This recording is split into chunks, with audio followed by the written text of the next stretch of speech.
तो हम ये डिस्कस कर रहे थे कि जब हमारे पास इस तरह की लेटेंट स्पेस हमने अगर हमारी लर्न कर ली गई है, इस तरह की रिप्रेजेंटेशंस जो कंप्रेस होके हमारे पास हमने उसको जैसे बॉटलनेक कह रहे थे, तो वो अगर हमने लर्न कर ली हैं, तो you can simply sample the points from it. हम वहाँ से रेंडमली कोई पॉइंट ले सकते हैं, कुछ पॉइंट्स ले सकते हैं, और उन पॉइंट्स से जो है हम मैपिंग करके और हम दोबारा उसको इमेज स्पेस में ला सकते हैं, और इमेज स्पेस से जो है वो नई इमेजेस जनरेट होंगी।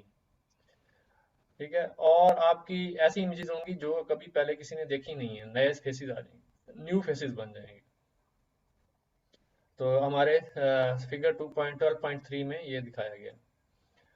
These new images are in betweens of the training images। अब असल में है क्या कि जो आपकी इमेजेस होंगी, यहाँ पे मिसाल है 1000 इमेजेस हैं या 2000 इमेजेस हैं, तो उनमें कहीं ना कहीं किसी न किसी 10 15 20 इमेजेस में से उनमें से किसी न किसी कोई ना कुछ के जो फीचर्स हैं ना वो मिलते जुलते होंगे। तो इसलिए वो कह रहा है कि these new images are the in betweens of the training images।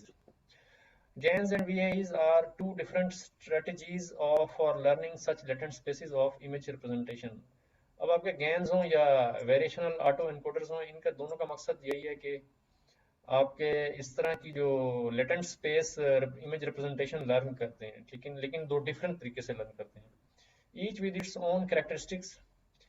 VAE are great for learning latent spaces that are well structured, ठीक है, where specific directions encode a meaningful axis of variation in the data.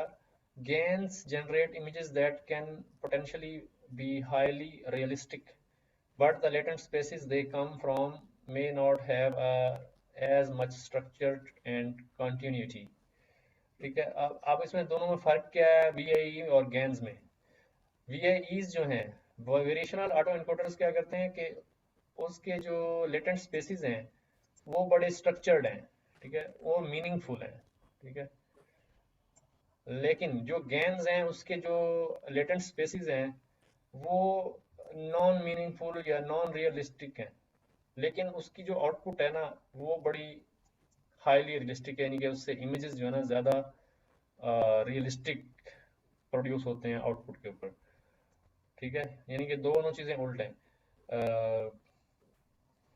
मतलब आपके gas में picture quality बहुत अच्छी होगी, यानी कि उसमें रियलिस्टिक के करीब करीब आएगी, और लेकिन उसकी जो लेटेंट स्पेसिस हैं वो नॉट, मतलब वो वेल स्ट्रक्चर्ड नहीं है। लेकिन VAEs के अंदर जो है आपकी जो लेटेंट स्पेसिस हैं वो बड़ी वेल स्ट्रक्चर्ड है। ठीक है, ये इन दोनों में फ़र्क है। तो ये भी मेरे ख्याल में from the point of view of quiz, मेरे ख्याल ये काफ़ी अच्छा एक पॉइंट है। तो ये आपके पास आ गया ट्रेनिंग डेटा, यहाँ से लर्निंग प्रोसेस हुआ। ठीक है, आपके पास एक लेटेंट स्पेस लर्न हो गई। यहाँ पे आपने जैसे एक मिसाल के तौर पे एक कुछ पॉइंट्स लिए, उसको आपने डिकोडर में से गुजारा। ठीक है, डिकोडर में से जब गुजारा तो आपके पास आर्टिफिशियल इमेज जनरेट हो गई। तो उसमें उसने बताया था कि गैंस के केस में क्या होता है, उसको हम क्या कहते हैं, डिकोडर कहते हैं, और नहीं, गैंस के केस में जनरेटर कहते हैं, गैन्स और के केस VAE में के केस में जनरेटर, डिकोडर। और VAE के केस में डिकोडर। तो ये हमारे पास जनरेटर या डिकोडर, मतलब ये दोनों के उसमें VAEs या गैन में यही प्रोसेस हो रहा होता है। तो यहाँ पे जनरेटर होगा एक्सक्यूज मी तो सर। ये गैन्स होंगे। जी जी। सर गैन में जो पिक्चर्स डेवलप होंगी वो इमेजिनरीज होंगी, मतलब वो रियल नहीं होंगी। लेकिन VAN में मतलब रियल पिक्चर होगी ना, हमें रियल पिक्चर का रिजल्ट मिलेगा ना। गैन्स में पिक्चर जो है ना वो ज्यादा रियलिस्टिक होगी, नहीं, रियलिस्टिक तो और होगी लेकिन मतलब वो यहाँ इमेजिनरी लिखा हुआ होगी ना, जो रियल में नहीं होगी। नहीं नहीं वो, लेकिन वो आपको असल ज्यादा दिखेगी। लेकिन जो आपके VAEs हैं उसके अंदर थोड़ा बहुत कोई नाक शाक टेढ़ा होगा, किसी का कान थोड़ा बहुत टेढ़ा मेढ़ा होगा, इस तरीके से थोड़ा सा वो मतलब रियलिस्टिक नहीं होगी पिक्चर। मैं कहने का मतलब ये है। ओके ओके सर ओके लेकिन ओके। गैंस में सर आपके पास मेरा तो जनरेटर ख्याल है है वो ना, उसके बड़े वो करीब वो रियलिस्टिक से करीब तक होगी, क्योंकि उसी चीज को तो वो उठा के दोबारा कर रहा है सर। उसमें अभी मैं तो इसके लिखे हुए के ऊपर कह रहा हूँ ना, मैंने कोई खुद से थ्योरी तो नहीं बनाई। अच्छा। ये देखे ना यहाँ पे क्या नहीं, कह रहे हैं। ये जो है ना, मैं इससे जो ये समझा था देखें। वो ये है कि जो पिक्चर बनेगी ना, वो किसी रियल ह्यूमन की नहीं होगी। उसने रियल ह्यूमंस में किसी का मिसाल के तौर पे किसी का कान लगा दिया, किसी का नाक लगा दिया और एक पिक्चर बना दी। अब वो रियल पिक्चर तो नहीं है, यानी कि हाँ किसी जी। एक्चुअल इंसान की तो नहीं वो नहीं नहीं, पिक्चर नहीं रियल है। से मुराद ये है कि आप उसको ना नेकेड आई से डिफरेंशिएट नहीं कर पाएंगे। हाँ ठीक है। क्योंकि वो वो रियल। उसी रिलेटेड स्पेस को यूज कर रहा है जिससे वो जिसने उसने फीचर्स लिए हैं, मतलब उसी फीचर्स को दोबारा वो जो है वो को कर रहा है वो। लेकिन आप उसमें से अगर आपने 1000 या 2000 पिक्चर्स से मॉडल ट्रेन कराया है, आप उसमें से ये नहीं बता सकते कि यार ये इस बंदे की पिक्चर हमने दोबारा रीजनरेट की है। जो पिक्चर है वो पिक्चर तो लेटेंट स्पेस से आई है ना, यानी कि लेटेंट स्पेस से क्या मुराद है? ऐसी स्पेस जो छुपी हुई है, जो कि जी दो पिक्चर्स के दरमियान दरमियान की स्पेसेस हैं। वो स्पेस आपने जो डाटा दिया है उनके दरमियान का डाटा, जी लेटेंट स्पेस तो वो स्पेस होगी ना। तो जी। वो फेसेस जो कि हमने उसको नहीं दिए और जो उनके मिक्सचर से बन रहे हैं, हम्म वो हैं लेटेंट स्पेस के फेसेस। हम्म। तो सही है। लेटेंट स्पेस तो वो है जो उसने खुद, यानी कि बहुत सारे डाटा को इकट्ठा करके उसके दरमियान एज्यूम किया कि नाक कैसा बनाया जा सकता है या कैसा चूज किया जा सकता है। हम्म, ऐसे कुछ इसने उसको इस्तेमाल करते हुए एक एक नई शेप बनाई है। हमने जब जी इंट्रोडक्शन टू एआई पढ़ा था, उसमें सर नासिर थे शायद, उनका जो रिकॉर्डेड लेक्चर है उसमें उन्होंने इसका जिक्र किया था कि ऐसे ह्यूमंस के फेसेस बने हैं गैन्स के जरिए कि जो एग्जिस्ट नहीं करते रियल लाइफ में। अच्छा। जी जी, वही ना। ठीक है, वो मैं समझ रहा हूँ आपकी बात, वो इमेजिनरी फेसेस हैं। लेकिन आप उसको नेकेड आई से ये नहीं बता सकते कि यार ये रियल है या फेक है। जी बिल्कुल ऐसा ही है। मतलब वो कहने का ये है कि आपको रियलिस्टिक लगेगी देखने में। ठीक है। इसका हाँ जी मतलब कहने का बिल्कुल। ये है।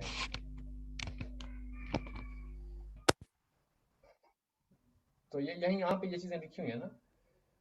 ये अगर आप पढ़ें इसको, GANs and VAEs are two different strategies for learning such latent spaces of images representations, each with its own characteristics. VAE are great for learning latent spaces that are well structured, ठीक है, where a specific direction can code a meaningful axis of variation in the data. See figure 12.14। आपके पास ये 12.14 में जो है, ये जो है, अब ये जो फिगर्स हैं, ये आपकी जो है ना, ये आपकी लेटेंट स्पेसिस की पिक्चर है। ठीक है। तो इसमें जो है आपके पास ये लेटेंट स्पेस में बहुत अच्छा यानी कि डेटा यानी कि शो हो रहा है कि हाँ भाई ये एक इमेज है, बाकायदा नज़र आ रहा है कि यार ये नज़र, लेटेंट स्पेसिस में आपको पिक्चर नज़र आएंगी। ठीक है। Well structured GANs generate images that can potentially be highly realistic। ठीक है। आपकी जो GANs की आउटपुट है उसके ऊपर जो आपकी आउटपुट आ रही है वो आपको बड़ी रियलिस्टिक लगेंगी देखने में। ठीक है। But the latent space they come from may not have as much structure and continuity, ये कह रहा है। तो बस यही मतलब थोड़ा सा इसमें यही याद रखना है कि इसमें लेटेंट स्पेसेस जो हैं वो बड़ी वेल स्ट्रक्चर्ड हैं। ठीक है। और गेन्स के अंदर जो है आपकी लेटेंट स्पेसेस जो है ना वो स्ट्रक्चर ज़्यादा नहीं है, लेकिन उसकी आउटपुट बड़ी मतलब अच्छी है, रियलिस्टिक आएगी, रियलिस्टिक लुकिंग। ठीक है। Not realistic in the sense कि वो कोई रियल फेस होगा, नहीं। ठीक है जी। Concept vectors for image editing, तो यहाँ इसको देखते हैं। We already hinted that at the idea of concept vector when we covered word embeddings in chapter 11। तो हमारे पास हमने वर्ड एम्बेडिंग्स जब की थी तो वेक्टराइज करते डाटा को मेरे ख्याल में। लेकिन ये हमारा नई बुक है तो उसमें मेरे ख्याल में चैप्टर क्या होगा,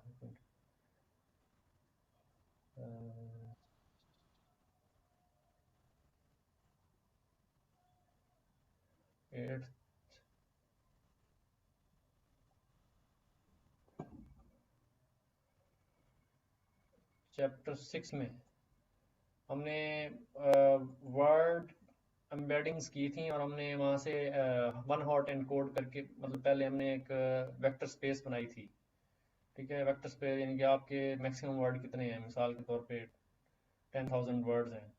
दैन हमने क्या किया था, हर वर्ड को फिर हमने वन हॉट एनकोड करके ठीक है पूरी वेक्टर स्पेस बनाई थी, ठीक है। तो वो उसकी बात कर रहा है। ये चैप्टर 6 है पुरानी बुक में। नई बुक में ये चैप्टर 11 है, ठीक है। The idea is still the same, given a latent space of representation और an embedding space, certain directions in the space may encode interesting axes of variation in the original data. In a latent space of images of faces, for instance, there may be a smile vector such that if the latent point z is the embedded representation of a certain face, then latent point z plus s is the embedded representation of the same face, smiling. Once you have identified such vector, it then becomes possible to edit images by projecting them into the latent space, moving their representation in a meaningful way, and then decoding them back to image space. There are concept vectors for essentially any independent dimension of variation in image space. In the case of faces, you may discover vectors for adding sunglasses to a face, removing glasses, turning a male face into female face, and so on. इसका मतलब है कि क्या है कि कुछ ऐसे vector space आप डिस्कवर कर सकते हैं। मिसाल के तौर पे किसी के फेस पे जो है सन ग्लास लगाया, ठीक है, ये एक वेक्टर स्पेस होगी। किसी के ग्लास से रिमूव कर दिया सन ग्लास, तो वो क्या है, वो एक वेक्टर स्पेस होगी। Turning a male face into a female face and so on. Figure 12.5 is an example of a smile vector, a concept vector discovered by Tom White from Victoria University of Design in New Zealand, using VAE trained on a data set of faces of celebrities. तो आपके पास ये जो है smile vector, अब एक normal सी image थी उसके ऊपर स्माइल लगा दी, ठीक है, फिर स्माइल फिर लाफ्टर लगा दिया, यानी कि एक ही इमेज को उसने कई तरह से मॉडिफाई कर दिया, ठीक है। इस तरीके से सैड का लगा दिया, सैड का जो है वो कैसा दिखेगा, और आखिर में जो है उसको बना दिया उसने बिल्कुल ही। तो ये है, मतलब हर एक जो फीचर है, स्माइल है या आपका सैड है, सनग्लास है, फीमेल फेस है या मेल फेस है, तो उस हर एक का अपना एक वेक्टर बनेगा। स्माइल वेक्टर स्माइल के लिए होगा मिसाल के तौर पे। Variational encoders simultaneously discovered by Kingma and Welling in December 2013, and Rezindi and Mohammed and this person in July 2014 are a kind of generative model that specially appropriate for the task of image editing by a concept vector, ठीक है। जो variation encoders जो हैं किन्होंने बनाए थे, इन scientist ने या इन researchers ने जो है ना वो डिस्कवर किए थे। तो उससे क्या करते हैं, उससे जो है आपके पास एक इमेज को आप एडिट कर सकते हैं, ठीक है, कॉन्सेप्ट वेक्टर्स के जरिए। कॉन्सेप्ट वेक्टर्स जो हैं, ये वेक्टर हर एक कॉन्सेप्ट वेक्टर एक अलग उसको शो कर रहा है कि एक अलग कैरेक्टरिस्टिक को शो कर रहा है, ठीक है। जैसे स्माइल वेक्टर है या सैड वेक्टर है या क्राई वेक्टर है या फीमेल फेस वेक्टर है, इस तरीके से। सर वो अपनी एक्चुअल पिक्चर के वेक्टर तो नहीं होंगे ना सर, हमने उसको जनरेट करे हुए होंगे, हम उस पर उसका इम्प्लीमेंट करेंगे। जी जैसे ये इसकी पिक्चर है, किसी बहुत सारी इमेजेस में से अगर आप एक वेक्टर को आइडेंटिफाई कर लें, मिसाल है आपके जी 20,000 इमेजेस हैं, 20,000 इमेजेस में से जो है ना आपके 500 इमेजेस ऐसी हैं जिसमें ना लोग हंस रहे हैं, ठीक है, या स्माइल कर रहे हैं ओके या लाफ्टर कर रहे हैं। तो उसमें से वो ओके उस के कॉन्सेप्ट वेक्टर को ले लेगा, स्माइल वेक्टर को ले लेगा। ओके, तो स्माइल आप, वेक्टर को ले लेगा। हाँ, उस स्माइल वेक्टर को लेके फिर वो आप आप किसी के फेस के ऊपर वो लगा दें, तो आपका ओके, जो है, मतलब लाइक जिसका सीरियस फेस है तो वो मतलब उतने स्पेस पे जिसका स्माइलिंग फेस होगा वो उतनी जगह उसकी एडिटिंग हो जाएगी। हाँ, वो आपका जो है ये फीचर चेंज हो जाएगा। मतलब जिसकी एक्चुअल स्माइल नहीं है, हमने किसी और का वेक्टर लेके लगा दिया है जी, मैं कल एक स्माइलिंग फेस। एक वीडियो देख रहा था, बहुत ज़बरदस्त। उस आदमी ने ना एक पिक्चर को लिया और ओपन सीवी के जरिए अपना मोबाइल का, अपना ये लैपटॉप का कैमरा ऑन किया, अपनी फेस उसका कैमरे में आ रहा था, और साथ में उसने अपने मतलब स्क्रीन के ऊपर एक पिक्चर को डिस्प्ले कर दिया। तो जैसे जैसे वो कर रहा था ना, जैसे जैसे वो बोल रहा था, तो उसके जो फेस की जो एक्सप्रेशंस थे, या उसके जो स्पीकिंग थी, या होंठ जैसे हिल रहे थे, तो वही की वही जो वेरिएशन जो थी ना, वो उस फेस के ऊपर एक स्टैटिक पिक्चर थी। तो उसके वैसे ही जैसे वो आंख को कर रहा था, जैसे वो सर को मोड़ रहा था, तो वैसा का वैसा सारा एक्शन जो है वो इमेज परफॉर्म कर रही थी। सर ये गूगल वाले भी तो बना रहे हैं ना एविएटर, जो शॉपिंग के लिए बना रहे हैं। इसके लिए जैसे शॉपिंग करते हैं हम ऑनलाइन, तो हम्म ये इस तरह के एविएटर्स को कंस्ट्रक्ट कर रहे हैं जो फर्स्ट टाइम हम जो उनको जिस तरह से एक्सप्रेशन देंगे, तो वो बिल्कुल जब नेक्स्ट टाइम हम लॉग इन होंगे तो वो एज इट इज वैसे ही हमारी तरह परफॉर्म करेगा। वो हमें नोटिस करेगा, हमारे एक्सप्रेशन, हमारी ईच एंड एवरीथिंग। और नेक्स्ट टाइम जब दोबारा हम शॉपिंग के लिए ऑनलाइन होंगे, वो हमारा एविएटर हमारी हेल्प करेगा हमारे सारे फीचर्स को ऑब्जर्व करने के बाद। ये गूगल हम्म। काम कर रहा है ना इसके ऊपर। आपने पढ़ा नहीं, ये फीचर आया था पूरा। अच्छा, नहीं, मैंने नहीं पढ़ा, मेरी नज़र से नहीं गुजरा। आप शेयर कर दें, मैं देख लूंगा। हम्म। ठीक है, वेब वेब 3 की तो बात नहीं करी है, वेब 3.0। सर वेब ये गूगल काम कर रहा है, सर मैंने ये ट्विटर पे देखा था। ये मेरे पास भी स्टिल नहीं है, ट्विटर पे जो आती है ना इनकी, गूगल को मैंने लाइक किया हुआ है। तो गूगल वाले इस तरह का ऑनलाइन शॉपिंग शॉपिंग के एविएटर्स बना रहे हैं, जो कि मैं देखूंगी अपने ट्विटर पर अगर मैंने शेयर किया होगा।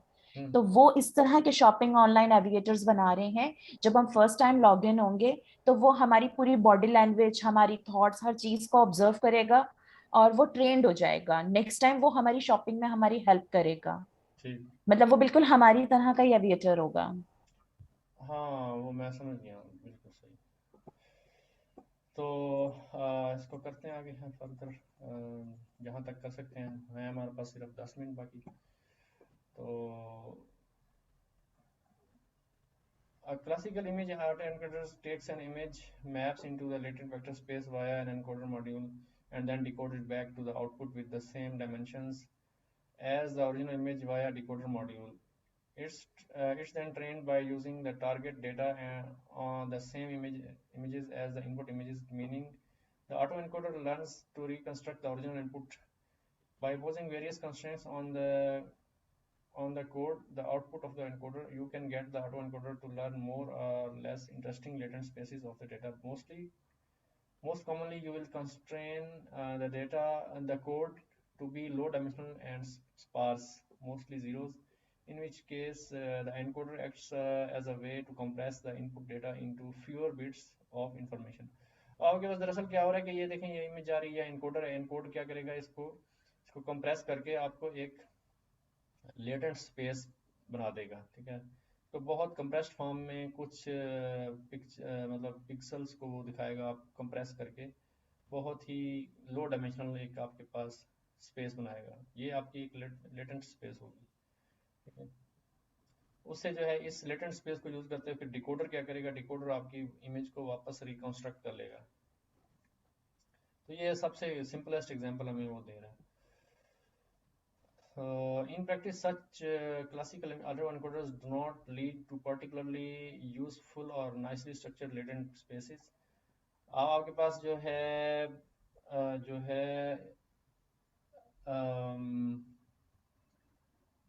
क्लासिकल एनकोडर्स की बात कर रहे हैं। ठीक है, क्लासिकल ऑटो एनकोडर्स, इसमें आपके पास बहुत अच्छे स्ट्रक्चर नहीं आएंगे। ठीक है, यहाँ पे रिप्रेजेंटेशनल जो स्पेस जो है, लेटेंट स्पेस के ऊपर बहुत अच्छे स्ट्रक्चर नहीं आएंगे। They are not much good at compression either. For these reasons they have largely fallen out of the fashion.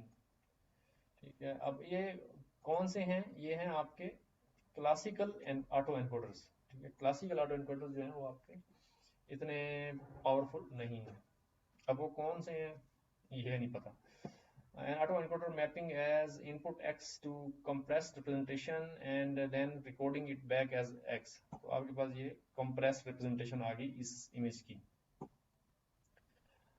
अच्छा जी, VAEs however augment autoencoders with a little bit of statistical magic that forces them to learn continuous, highly structured latent spaces. They have turned out to be a powerful tool for image generation। क्या हालांकि मतलब लेकिन यह है कि क्या है, आपके जो ऑटो एनकोडर्स हैं उसमें कुछ स्टैटिस्टिकल फंक्शन डाल के, ठीक है, हम उसको क्या कर सकते हैं कि बहुत ही पावरफुल बना सकते हैं जिससे कि आपकी इमेज जनरेशन हो सकती है। ठीक है, लेकिन जो आपके क्लासिकल ऑटो एनकोडर्स हैं वो नहीं इतने पावरफुल होते। VAE instead of compressing its input image into a fixed code in the latent space turns the image into a parameter of statistical distribution, a mean and a variance. Essentially, this means we are assuming that input image has been generated by a statistical process and that the randomness of this process should be taken into account during encoding and decoding। अब ये statistical function इसमें auto encoders में लगा के तो उसमें जो है आपके पास कंप्रेशन जो है उसके जरिए कर रहा है ये। ठीक है, the VAE then uses the mean and the variance parameter to randomly sample one element of the distribution and decodes that element back to the original input। ठीक है, उसमें जो है आपका